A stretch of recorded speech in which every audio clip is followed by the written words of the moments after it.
guys, and welcome back to the channel. I have another repair video, this time in 2008 or so, because I don't have actually much information, but those are very common. Land Rover LR3 instrument cluster. This is coming from Colorado Zoom Automotive. This is your instrument cluster, and as I normally do, I do a test before and after. So the reason I do this is not just to confirm the concern, because it's pretty normal, pretty consistent on this instrument cluster. It's also to see, make sure that all the gauges and everything is working and responding to the scanner. So for this, I'm going to be using the Autel. So let me make sure the intro is off. I have it connected over to the breakout box that I have here, which is ready to go. Let me make sure. Okay, so I haven't even powered up the power supply. So I have the scanner ready to go because we're going to definitely need it for this. And let me power this up.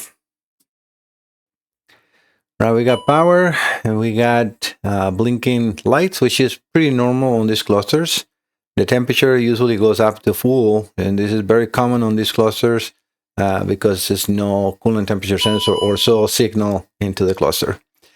Let's see how many miles we have. 119, because I think the reflection is not letting you see that. Oh, and it just died. Okay, well, that's a very good thing to happen. And just want to show you, this actually has a lock top, so this cannot be removed. This is the original. Oh yeah, this is definitely happening. Let me wiggle the connector. Nope, it's definitely happening. We can definitely reproduce a concern, and it looked like it just died on us. Okay, well, it just came back in there. 119,525. But yeah, this is very common. Yeah, 119,525. Very common situation that it dies. So I think that, well, not sure how much I'm going to be able to perform a test with the cluster flickering. Let's see if it stays on or not. Well, in the meantime that is there, let me get the scanner, or try to connect the scanner to the cluster. All right, so we're going to go into diagnostics. And in this, we need to select very specific what are we doing, because again, it's not the entire vehicle, right? So let me get a look for Land Rover. I might have to do this here. Let me get the scanner here, because I was doing it with the mouse, but sometimes that doesn't work good. L, I think I might just pass it. Don't look too much on the screen because I'm going to be moving this back and forth. It looks like it's not definitely in alphabetical order. Okay, we got the Land Rover here, because now I can do with the mouse.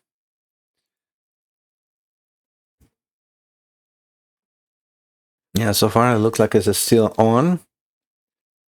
Okay, we're not going to read the beam. We're just going to go into manual selection. We're going to do in here. You can use Range Rover or Land Rover. That will all work. I usually use Discovery. Year 0509. Again, in here, it will not matter because I'm just connected to the instrument cluster. In your vehicle, it will, but I can use V8 or V6. It will work.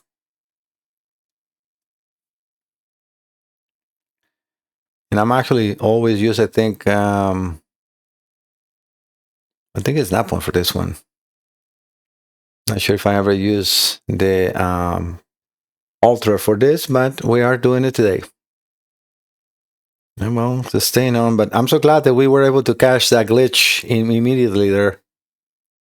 So it's going to just try to establish a communication to the entire car, and that's why it's doing that. I think I actually used the top down for this. Okay, it just died on us again. Okay, so I'm glad that you see my hands in here.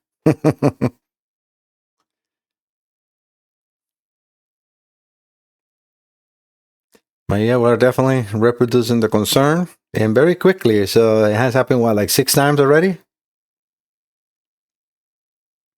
I wish I can, quickly connect to the IPC. Okay, active test. Can I switch in here? No. This is where I need to go here. All right, let's do the tachometer pointer.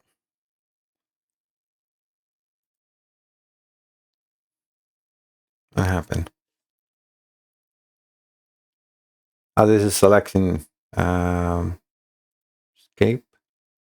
We don't really need to select anything, right? So we're going to just do plus. And this is going to be in a weird percentage on the tachometer. It goes into like 51%. So let's execute. And we can see that needle working. So we're going to escape. That will bring the needle down to its position. Let's do the fuel gauge. I just want to make sure that we can, at least when that is working, read the signals. Plus, let's see, this one we can go into 50%. And let's execute. And yeah, I can see that fuel gauge. And you can see it too, going into the middle. All right, let's do the temperature.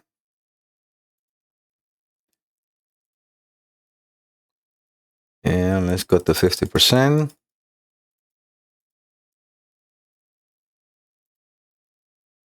That brings it down to 50%. So that is all good.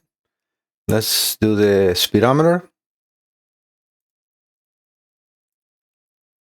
I'm just clicking escape in there to not select any beats. Oh, sorry. Just always going to 50% just to make sure that we are reading properly. And yeah, it looks pretty good in there.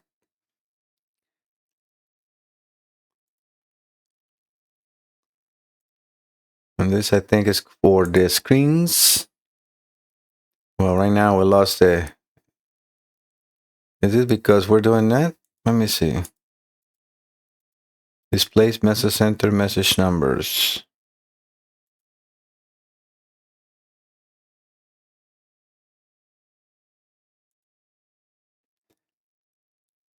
No, the cluster is dead now.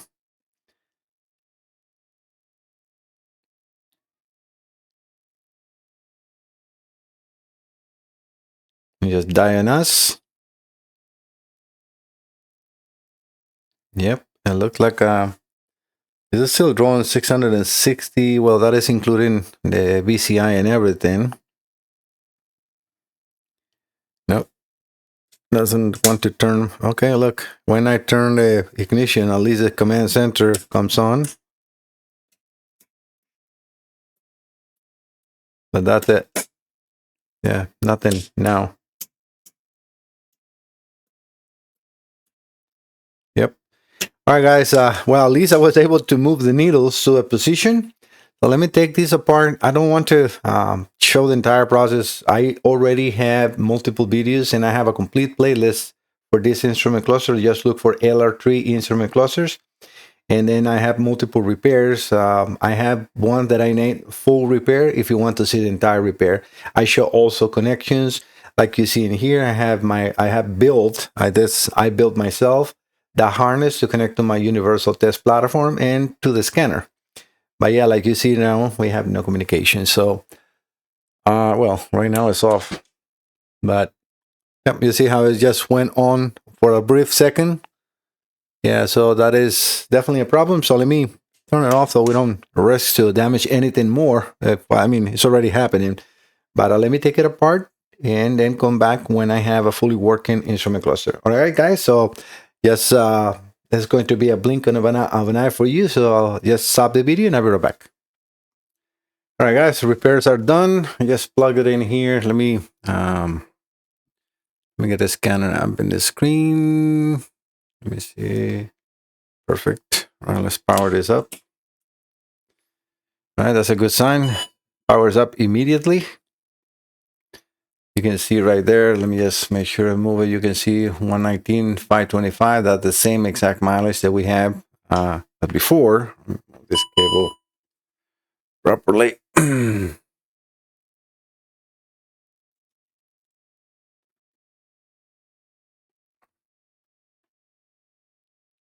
All right, let's reconnect.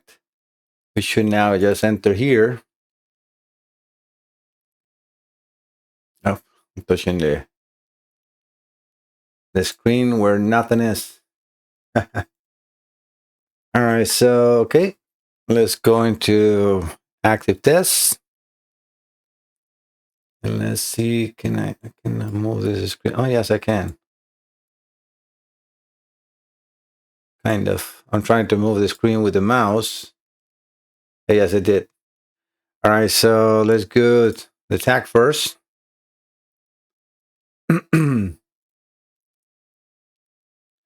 Let's get to 51 as before and execute. Perfect. You can see that is exactly in there. To gauge. And in here, I'm just clicking on escape because I don't need to select any data pits. That's what that is, the last warning was telling me. But for this, I don't need to do anything. So let's go to 50.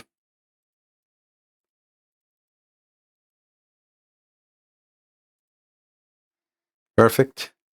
And I'm going over to, can I do plus? Yeah.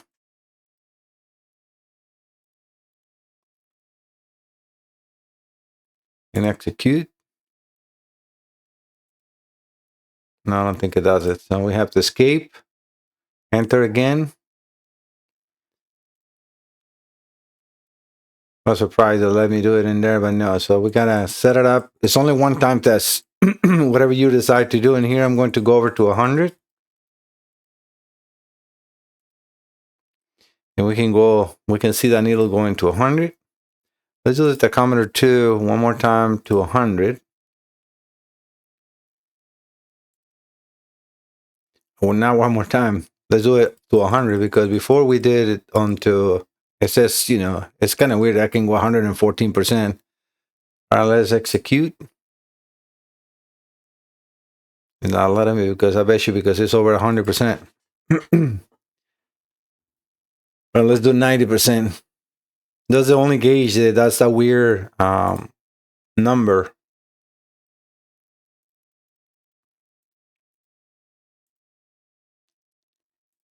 So 89%. And we can see how it does allow me to do that. The reason it didn't let me to do 102 because that doesn't exist. So that's definitely an error on the software, and that is in top down and hotel. Snapping is very accurate on 100%. All right, engine temperature is already in 100, so we need to do 50% and then 0. So let's do 0%, and we can do 0%. All right, let's do one more time, but this time to do 50%. Just going quickly because it's just a test, right, guys? I hope you don't mind that.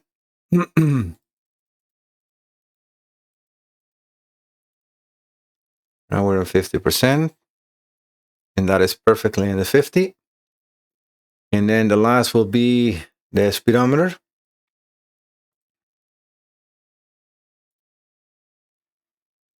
Let's do 50 first.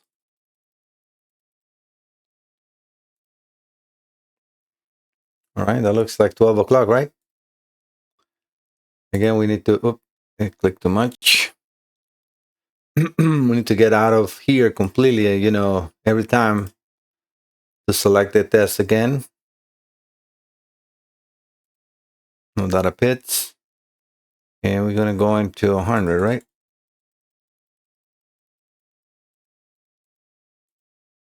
See, this one isn't 100. It doesn't let me go into anything more. But in the tachometer, it was 114. What is 114? What are you going to do? Break that corner of the gauge? No, right? All right, so 100%, that is perfect. So you can see everything working good. It has not one time give us a glitch.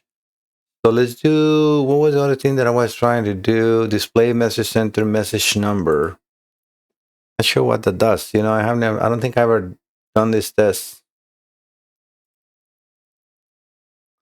Display message center number 36. Mod rods program low range recommended. Oh, that's actually to display messages on the center. Okay, well, I never used that one before. Overdrive, warning lamps. Yeah, we don't want nothing of that.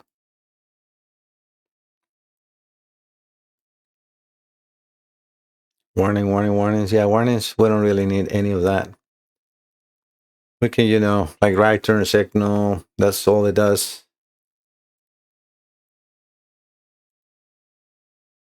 Not sure what they do pits in here, so we can see the right turn signal, and that's all it does. But that is not a concern in here, so we can disregard those. So yeah, guys, I'm just going to keep the cluster here for a while, but realistically, I am pretty sure I have prepared, hundreds of these instruments cluster, not one fail. And it's always the same situation. Sometimes I'm able to reproduce it in here, like this one was actually acting up a lot, but sometimes you don't. Let me keep the view in there so you can see there's still powering up and then that's not missing anything. But yeah, all I was saying, yeah, this is very common on this instrument cluster. So if you have a 2000, I would say 6 to 2010 LR3 Range Rover, just please contact me. Just look for Mike Salazar Diagnostics and I will definitely be able to help you. And this and any other automotive or marine ECM, some instrument cluster. If you're here in the channel, thank you so much for visiting Mike Salazar Diagnostics and don't forget to subscribe. See you next time. Bye-bye.